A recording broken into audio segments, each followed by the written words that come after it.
Hey guys, I'm Katie. I'm adding up Addingtons, and today I'm going to show you my brand new Sonlight Instructor's Guide and how I put it together. So stick around.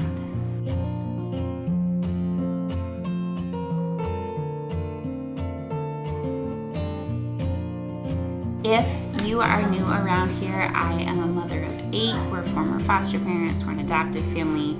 My husband runs his own company, and I homeschool all of those kids. And so I do cover a lot of homeschooling content. If you are interested, I would love for you to hit subscribe down below, and we just love to share all of our family adventures with you guys. It's new curriculum time. I ordered our school supplies for the next school year, which we're pretty loosey-goosey with school years around here. When we finish with one, we just start with the next one. So I went ahead and ordered our next set of school curriculum while Sonlight was having their 30% off clearance sale as they prepared for all their new releases and new updates and new catalogs. Now, if you're waiting for a specific program to be updated, that might not have been a good option for you, but I already knew what I wanted. Most of the updates that they are making this year are happening in levels that I already own, so it didn't matter. And so I just received our new curriculum. We did film Box Day for you guys to watch, so if you haven't watched that one already, be sure to check that out down below. But today I'm going to be talking about the Instructor's Guide. Now, this is the heart of Sonlight's whole setup, and it comes, you can have it assembled for you, but this is something that I like to do and kind of get my hands on and go through it. So I'm going to show you what I've got to work with here, and then we're going to put it together, and I'll tell you how I use it throughout the year. So first of all, we have this big old honkin' 3-inch 3-ring binder.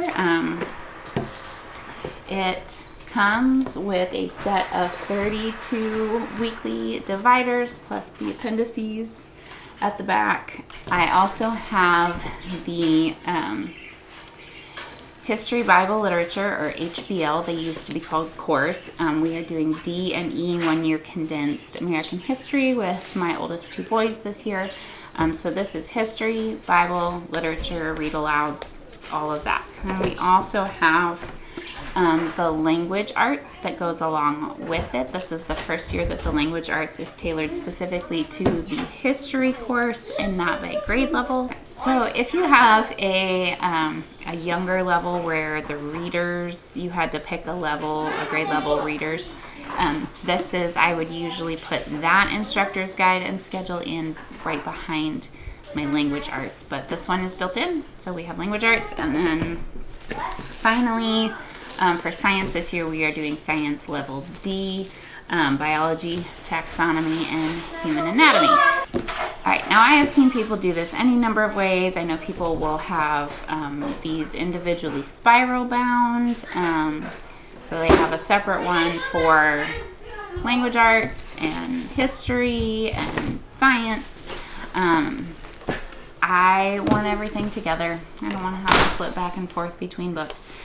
So what I'm going to do is I'm going to lay out my big old 3-inch binder and open it up. And then I'm going to unshrink wrap each one of these, and I am going to lay them out. And I'm going to pull 1 week at a time from history, language arts, science, and put them in each week divider. So let's do that.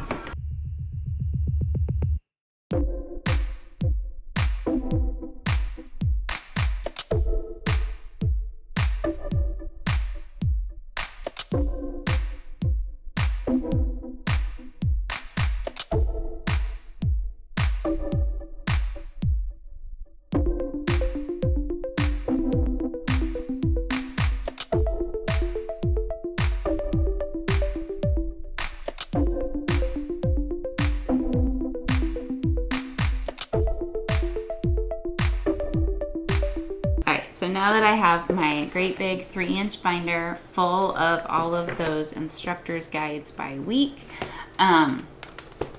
here's how I make this work for me. Now, this is obviously a pretty hefty book to carry around. And I will have, when we start this this level, I will have 3 different sunlight levels going on at once in my house. I will be covering more of the specifics of what I'm using for each of my grade levels in upcoming videos. But I will have 3 levels going at once. So that means I will have 3 of these in the rotation at once. And so this is not super practical for me to carry around in our house. Now, if you had a dedicated space where you could leave it open and just go through as you went, that's great. I don't have a great spot for that in our home. So I don't want to carry 3 of these monsters around my house. So here's what I do. And I've shared a little bit of this before, but again, if it's helpful. So I have a 1-inch 3-ring binder. This one also happens to have a clipboard on top. I got this from Bullseye's Playground area in Target one year at back to school. But it doesn't have to be cute. I just particularly like the coffee motif. And I have a cheapo spiral bound notebook. These are my school command center. So what I do is I will go through each instructor's guide that I'm currently working with, and I will pull 6 weeks of that instructor's guide at a time. Now here's where this map comes in, because I keep this in the front of my 1-inch binder all year so that we can reference it. So you can see I have week 25 through 30. This is from one instructor's guide, and then I have weeks 25 through 30 from another instructor's guide. To break this up even further and make it easier to go around, I have a cheap spiral bound notebook that I will go through, and each day of the week I will write out the reading that I'm doing. So you can see here, this is the reading I need to do with my girls, all of the read alouds. This is all of my boys' read alouds that we need to do that day. And then I use this other space for like some home planning stuff. I actually have an entire video about how I use this 50-cent notebook to be more productive and keep track of my life better. So I will be sure to link that, and make sure you check that out if you're interested. So that is how I organize my instructor's guide from the beginning, how I use it throughout the year, and how I break it down during the day. So if you have any other questions about using a Sonlight instructor's guide, please let me know in the comments down below. And if you are interested in ordering from Sonlight, you can use my referral code down in the description box for $5 off of your first $50 order. This is not sponsored. Sonlight has not paid me anything. They give those referral codes to everybody who uses their curriculum.